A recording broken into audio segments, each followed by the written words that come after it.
Do you ever feel like giving up on your dream? Like walking away after you get rejected?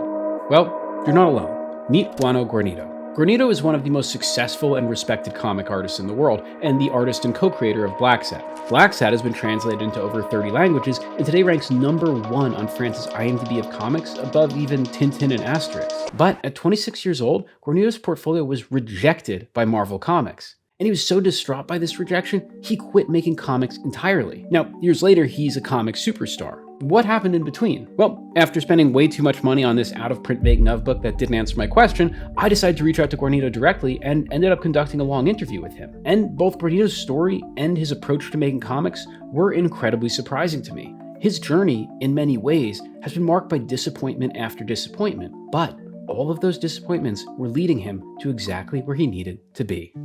The root cause of Guarnido's problems, as far as I can tell, starts with his father. That's probably true for a lot of us, but that's not what I mean in this case. You see, Guarnido's father was a huge supporter of his drawing. At 4 years old, when Guarnido drew a sketch of his tiny seaside town on the coast of Spain, his father submitted it to the local newspaper. When Guarnido expressed interest in Disney, his father brought home stacks of how to draw Disney books and Disney comics. He turned him on to Asterix and Karl Barks, but he also got him books about the old masters of painting. See, unlike almost every other family in the 1960s, Guarnido's didn't distinguish between high art and low art.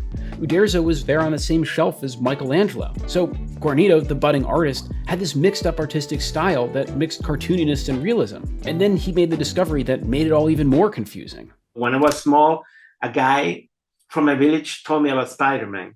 This guy told me, I have this book, and it's about a sorcerer that pulls spiders out of his veins. I say, what? What is that? And when I saw Spider-Man, I say, this is not sorcerer. What is this? But this is fantastic. This is incredible. What is that? A superhero. And I love the Spider-Man with a vengeance. Now, as a teenager obsessed with superheroes, he began contributing his work to Spain's comic fanzines, where he met other young artists like Carlos Pacheco and Salvador Larroca.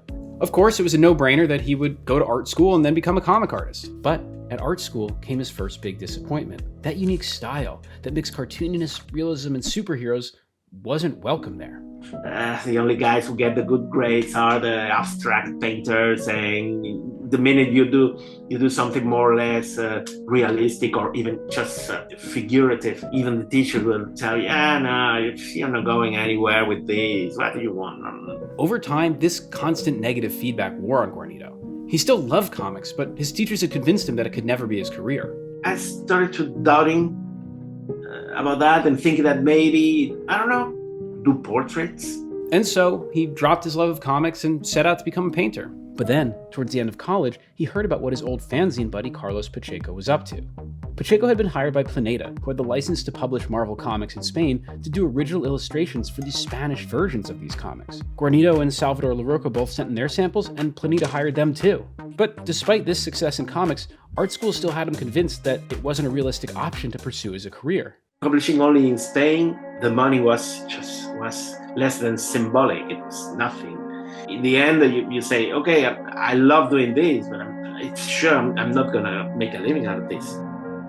After graduation, Guarnido was adrift. He didn't have the passion to become a painter, but comics had become a financial dead end. But then, one of his friends, another fanzine artist, got a job at an animation company and encouraged Guarnido to come to Madrid and show them his portfolio too. The boss told me, okay, show me your drawings. And I say, I have a degree, where you can show your degree and your diploma. I don't give a damn. I see your portfolio. You've been drawing comics all your life. I'm sure you can thrive in this work, but you have to prove it. You have to prove it, and you have to work your ass off. Guarnido's comics, which had seemed like a dead end, had gotten him in the door of animation, but it wouldn't be an easy road from there. This studio, Lapis Azul, thrust Guarnido into a competitive environment, where 20 young, aspiring artists would be whittled down to 7 who would eventually get jobs at the studio. But on the very first day, he met another artist who would have a serious impact on his life, Juan Diaz Canales. Canales was a fellow comic fan, and had also published stories in fanzines. As they spent time in the pressure cooker of the animation studio, they became fast friends. Canales would expose Guarnido to the wonderful world of French comics, and Guarnido showed Canales the work of cutting-edge American artists like Frank Miller, Mazzucchelli, and Sankiewicz. Both of them survived the training and were hired full-time at Lapis Lazuli. But Canales had reignited Guarnido's love for comics, and soon they began talking about a collaboration. This guy can write. He has an incredible potential as a scriptwriter. I would love to have I would love to have a script written by you. We should do that. And it wasn't really ambitious, and it was more for the pleasure or for the heck of it. They began working on a 6-page story that they would submit to Norma, which was the leading comic magazine in Spain. But like a lot of youthful projects, things didn't progress quickly, as both of them were wrapped up in the daily struggle of surviving and growing in the animation industry. Was Guarnido wasting his life devoting himself to animation? He certainly may have felt that way when he found out what his friends were up to. His 2 old Planeta peers, Carlos Pacheco and Salvador Larroca, had been hired to work at Marvel in the UK. Guarnido thought that this was his moment, his chance to finally turn comics into a career just like they had. But you already know how that goes. Marvel outright rejected his portfolio. Why? Because Guarnido was once again caught between the many different artistic styles he had pursued. It was a oil painting portfolio. It was an illustration portfolio, but not a comic book portfolio. There was nothing, actually literally nothing in my portfolio that said that I could be a good comic book superhero artist. I was totally depressed. They say, oh my God, I am so bad. I'm no good. My work is shit. I took it the wrong way. So Guarnido fell into a depression and soured once again on the idea of pursuing comics as a career. But perhaps it was meant to be. Within weeks, I was proposed a job by Disney in Paris, and that changed everything. That's right. Guarnido's old boss from his animation company had gone to work for Disney in France. Disney needed layout artists, and he had given them Guarnido's name. But Guarnido wasn't sure. This meant fully cutting ties with comics. It meant not applying to Marvel again. It meant not finishing his short story with Juan Diaz Canales. But thankfully, there was someone in his life who he could turn to in times of tough decisions. And Juan told me, you should go try an experience in France. Disney's calling you, they're proposing you a job. How come you are not already there? Come on, do it. So I did it, encouraged by him. It's been so important in my life at so many moments. This decision must have felt like giving up on comics forever. But, and you may know where I'm going with this, we'll see. Now, if Lapis Lazuli was the pan, Disney is the fire.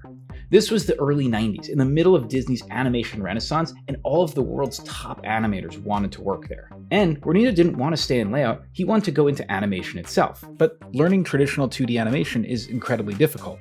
It's something that goes from mouth to ear. It's always verbal. It's not something that you learn in books. And so he joined a legacy of apprenticeship that could trace itself back to the very earliest days of the Disney studio. The list of names that Guarnido worked for and with at this time is pretty unbelievable, including Glenn Keane, one of Disney's greatest animators ever, who'd begun his career training directly under the remaining 9 old men of the studio. I remember this once I came to Glenn to show him one of the animation I was doing with the Tarzan's father, because I animated most of the scenes of Tarzan's father in the prologue. As he was talking to me about what he was doing, not even noticing that it was being a lesson for me.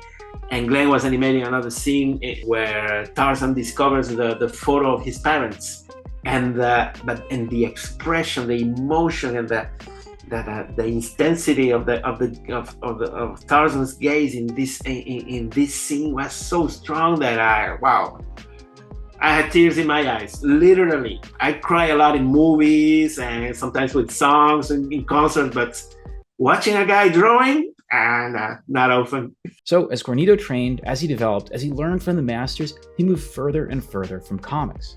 But all of that would soon change.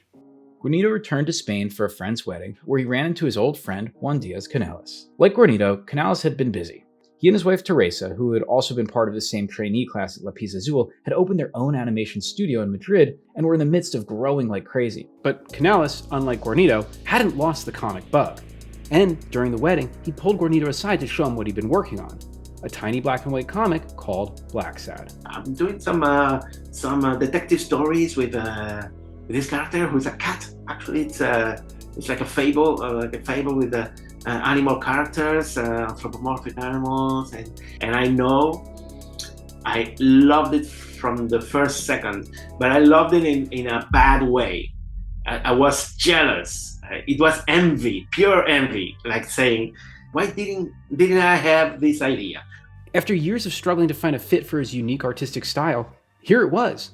Canales' Blacksad story combined everything Guarnido loved: the cartoony Disney animals he'd grown up with, the dynamism of superhero comics, and the dark realism of the old masters. He couldn't stop thinking about it. He loved the idea, he loved the writing, but there was something he didn't love. I don't want to be mean, but it wasn't very appealing graphically. It was very interesting, and I saw a lot of potential, but mainly I wanted to draw it. I wanted to take that idea and do it my way. Guarnido just wasn't able to focus on his work back at Disney. He couldn't get Blacksad out of his mind. Eventually, he called Canales and proposed that he take over Blacksad's art while Canales focused on the script.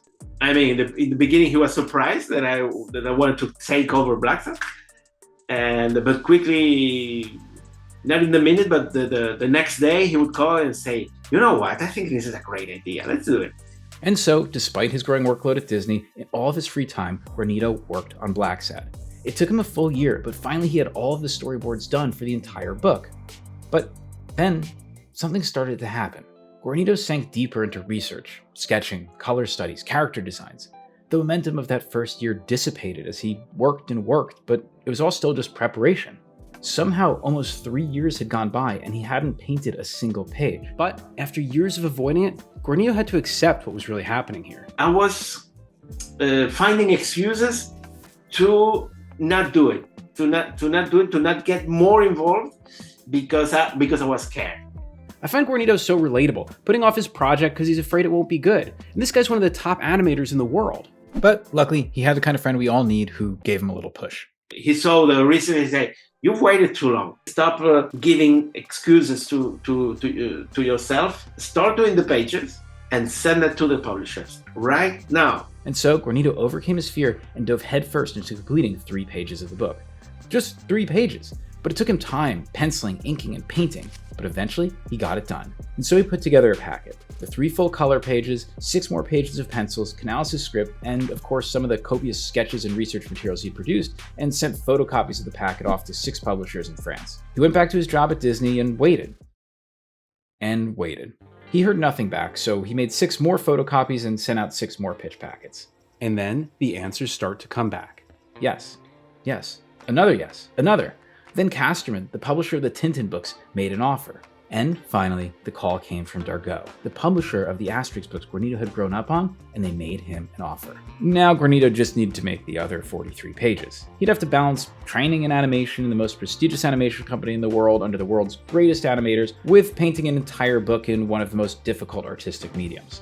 Oh, he also just had a kid. I didn't go to movies or concerts and almost didn't watch any TV those years because I was working. Any spare time I would have, mostly evenings and weekends. It took him 2.5 years to finish those 43 pages. But finally, a whole 7 years after he'd first seen Canales' sketches at that wedding, he delivered the finished pages to Dargaud. How would the world receive this work that had taken the better part of a decade to make? We'll talk about that in a minute, but before we do, let's actually take a look at this remarkable comic. Here's the thing about Blacksad, and why I can't talk about it without talking about Guarnido's own life.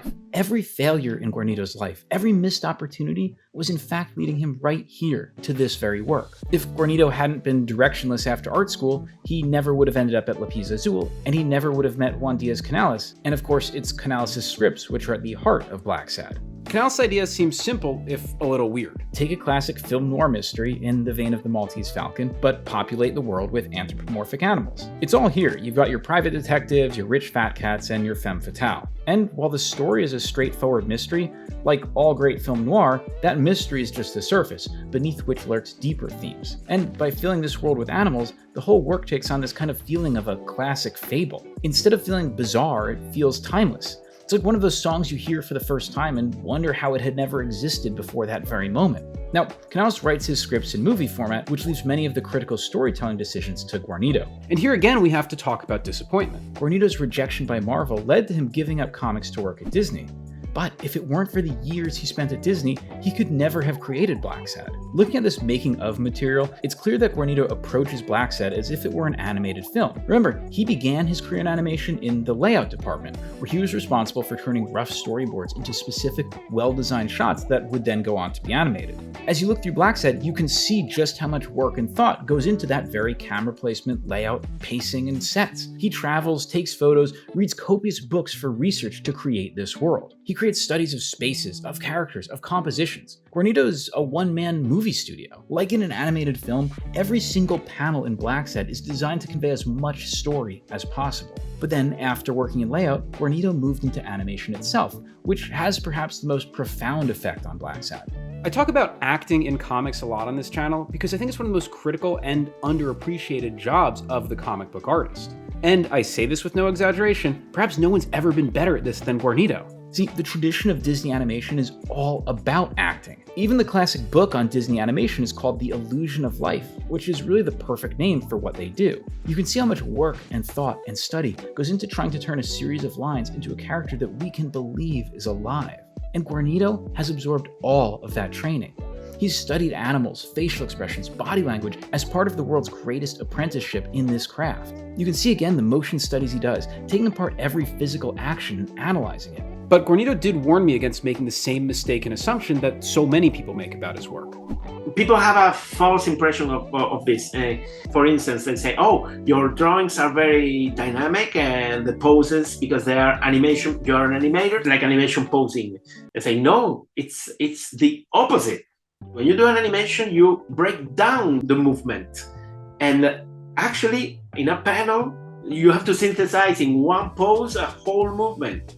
Not one of the key poses in my animation, it's gonna resemble to the one that I would choose for the comic book panel. That's right, Guarnido and all comic artists have a unique task, conveying the motion that might take 20, 30, or 100 frames in a single image. That's why not just any animator can turn to comics and be successful. But Guarnido loved comics. He grew up with comics, and he shared with me 3 lightning bolt moments that showed him how to create motion in still panels. The first, naturally, is Asterix, and the way Uderzo would depict the force of a punch, with helmets flying off, faces being distorted, and toes wiggling. The second is John Byrne, and Guarnido cites this specific punch early on Byrne's run on X-Men. The third is Akira, and the way the rhythm lines between these motorcycles imply their movement. You see, Guarnido is drawing on 3 major, different traditions of comics: French bande dessinée, American superhero comics, and Japanese manga, and then mixing it with a decade of animation experience and distilling it down to some of the most powerful storytelling ever put on page. And I think if this were where Guarnido stopped, he would still be one of the most legendary artists in the comic medium. But of course, the maniac decides to paint the whole thing in watercolor. For this, we have to go back to the first big disappointment in Guarnido's life: art school. He went to try and learn how to draw comics, but ended up giving comics for painting. At the time, it may have seemed like a detour, but those years studying painting are in fact a key part of his formula for comics. To understand the audacity of that decision, I asked Matthew White, who teaches watercolor on his YouTube channel, to explain a bit about what makes watercolor such a crazy choice for this. The reason why watercolor is an interesting choice here is because it's less forgiving than other mediums. Say you're painting in acrylic or oil, you have more options in correcting a mistake if you make one.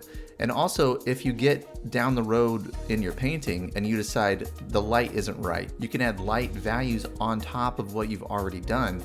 Whereas watercolor is a little bit different. You're actually painting in reverse from light to dark. So you have to preserve the light all the way through your painting process. To prepare for this, for every page, for every scene, Guarnido produces multiple color studies, making sure he has the exact right mix of colors before he begins painting directly on his finished inks. While other comic artists have worked in watercolor, I don't know any that have worked on the scale of Guarnido, especially in the modern era, and with such remarkable results. I hope I've convinced you that Blacksad is a really remarkable achievement, and I hope you'll pick it up. I'll have links for everything down below. And for those of you in Europe, you can order from Walt's comic shop and get 10% off your first order with my referral code. But that's enough gushing. We have to get back to the story. How is the world going to respond to Blacksad?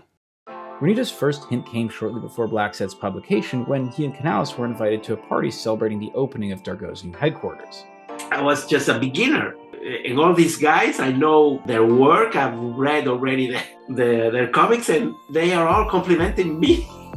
See, they are all convinced. They say, it's gonna be huge, man. It's gonna be huge. Oh, But Guarnido wasn't convinced. He knew that artists might love something, but that didn't mean it would be a commercial success. But the publisher was optimistic too.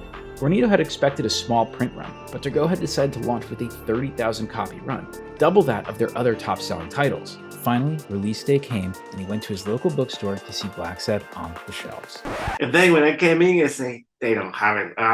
Dargaud's distribution must be shit. I asked the clerk and say, did you receive a comic book named Blacksad? He say, it's all gone. We already have asked for more copies, but it was gone the first day. And I say, okay, I'm going home now. I feel happy. And it wasn't just that one bookstore. Blacksad had struck a nerve nationwide. All 30,000 copies sold out in a matter of days. Dargaud rushed a second print run to satisfy demand. Blacksad was an unprecedented hit. Meanwhile, Guarnido and Canales wasted no time in getting to work on the second volume. But Guarnido, for his part, was still torn. He wasn't ready to give up on Disney. He still felt his journey wasn't over in animation. I got to animate a couple of scenes with Bagheera. It was humbling to try to draw Bagheera and to try to retrace, with the light table. And my drawing doesn't even resemble the original. My drawing is crap compared to the other one. And I just retraced it. I still have so much to learn. He took a 6-month sabbatical to do the layouts for Blacksad 2, and then went back to Disney while he painted the book over the next 2 years. How would Volume 2 be received? Well, shortly before launch, Guarnido's publisher picked him up from Disney to take him to the printer, and she had big news for him. She starts driving, and she says, we're printing 80, right? I say, ooh, what? And like when you have a fever, I felt the heat in my head, like, what?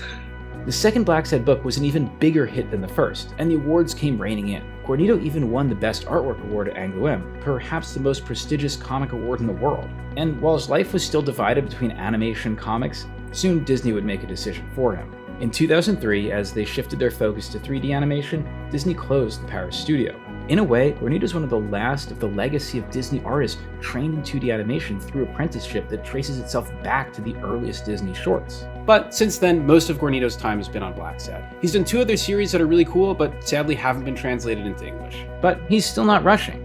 It takes years between volumes. He still strives to make every panel perfect. Like this page in Blacksad 4 that took him 11 months to get the colors right. Sure, there's only been 7 volumes released in 25 years, but when they're this good, who can complain?